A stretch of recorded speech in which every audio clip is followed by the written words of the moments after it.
Hi, I'm Jeff Richards, and welcome to Japan Today Spotlight. Prime Minister Sanae Takaichi had a very busy first week in office. On October 26, she went to Malaysia for a one-day ASEAN meeting, then came back to Japan where she hosted U.S. President Donald Trump from October 27th to October 29th. After that, she headed to South Korea for 3 days to attend an APEC summit and meet the presidents of South Korea and China. The clear highlight of her diplomatic debut, though, was hosting Trump. She did everything she could to flatter Trump, promising even to nominate him for the Nobel Peace Prize. Or perhaps she just studied her mentor, the late Prime Minister Shinzo Abe, and his approach to managing Trump. In this week's Japan Today Spotlight, we look at Takaichi's tactics dealing with Trump, what they discussed at the summit, and whether her praise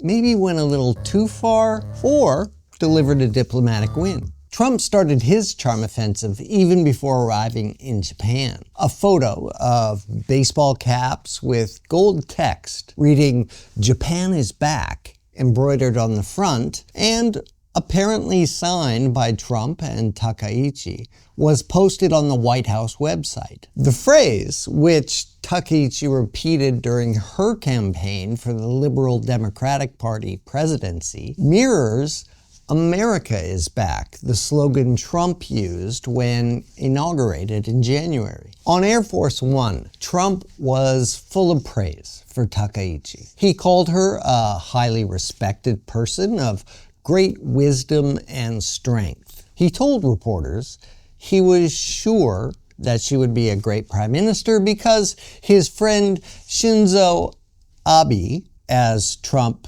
consistently mispronounces it, had spoken highly of her. Even now, nobody, not Trump's team, not Takaichi's aides, dares to publicly correct him. Maybe he still doesn't know. Or maybe he just says Abe defiantly, a reminder of how power and pride often override diplomacy. Abe's relationship with Trump went beyond protocol. The two leaders had a performative rapport, often described in media as a bromance. Whether it was genuine friendship or just flattery that worked, we'll never really know. Abe, though, was the first foreign leader to visit the newly elected Trump in 2016, bringing golf clubs as a gift. Abe's strategy was to flatter, praise, and tell Trump whatever he wanted to hear. Takaichi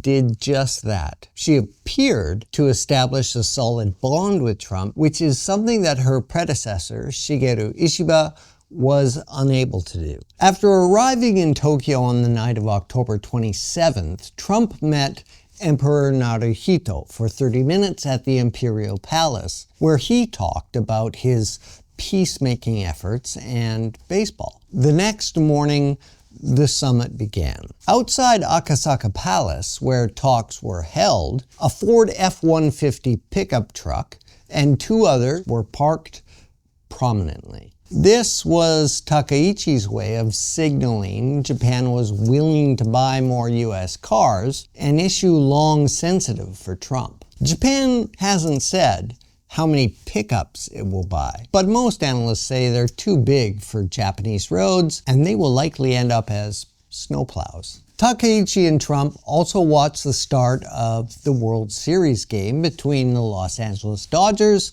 and the Toronto Blue Jays, hoping to see Shohei Ohtani deliver one of his signature moments. Small moments like these, baseball, golf, photo ops, seem to define Trump's diplomacy in Japan as much as, if not more than, the policy talks themselves. Before the actual summit talks, an awkward moment went viral though. A video showed Trump walking ahead of Takaichi before inspecting an honor guard, then abruptly changing direction as she tried to introduce him to Japanese officials in line. Caught off guard, Takaichi followed.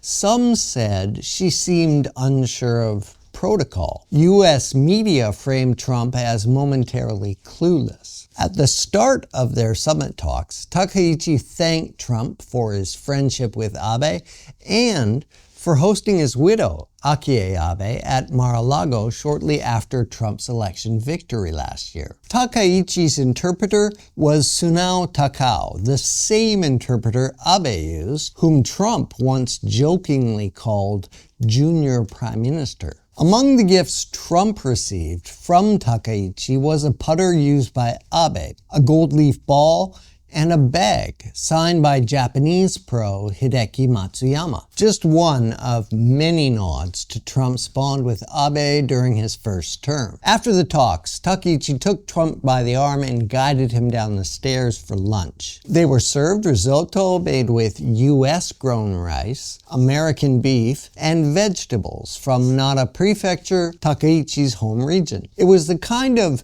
diplomatic choreography where every gesture, even a hand on the arm, seemed designed to keep Trump steady, both literally and politically. The real fun and games came after lunch. Takaichi hitched a ride aboard the Marine One presidential helicopter to U.S. Naval Base at Yokosuka. She later posted a photo of it on her Twitter account. Inside the hangar of the aircraft carrier USS George Washington, Takaichi high-fived service members as she entered before joining Trump on stage. Trump put his arm around her as she raised her right fist to cheers from the U.S. service members that were gathered inside. A scene more rock concert than state visit. CNN noted it was rare to see a Japanese prime minister show such open affection on the world stage. Trump finished by saying, "I want to just let you know, anytime you have any question, any doubt, anything you want, any favors you need, anything I can do to help Japan, we will be there." The image of Takaichi beaming beside Trump on a U.S. carrier may play well in Washington, but back here at home, some saw it as pure hero worship. Now that the hoopla is over, Japan's public, businesses, and opposition parties want to know if anything tangible came from the visit. Takaichi described the bilateral relationship as the greatest alliance in the world, quote unquote, and both nations share the goal of promoting a free and open Indo-Pacific. The two leaders signed an agreement to support the supply of critical minerals and rare earths. Defense spending remains contentious. Takaichi, a hardline conservative and security hawk, pledged in her first Diet speech on October 24th to lift defense spending to 2% of GDP by March. That's 2 years ahead of schedule. The U.S.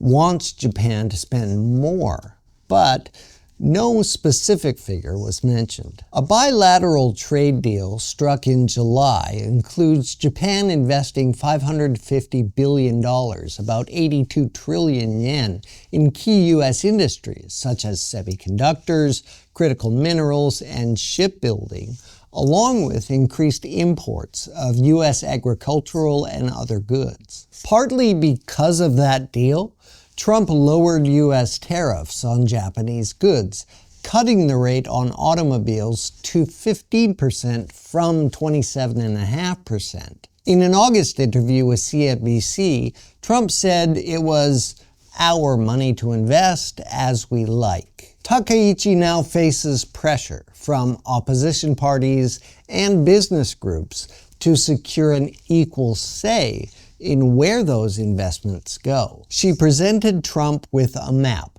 showing Japan's major investments in the United States. Most observers say it was a successful summit for Takaichi and that she and Trump got off to a good start. Takaichi's real test begins now. The photo ops are over. The praise has faded. It's time for her to show she can handle power, not just flatter it. Thanks for watching Japan Today Spotlight, and from the Japan Today newsroom here in Tokyo, I'm Jeff Richards. See you next time.